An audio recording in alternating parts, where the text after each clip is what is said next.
Good morning everyone! So for today's video, dadali natin si Gray sa aming trusted mechanic kay AJ Works Garage. Ayan, so samahan nyo ako na ipa-check natin kasi tapos na yung braking period niya.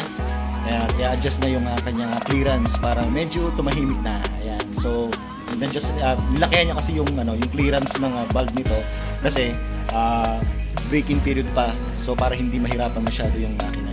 So yan guys, tara samahan niyo ako kay AJ Garage. Let's go! Oh!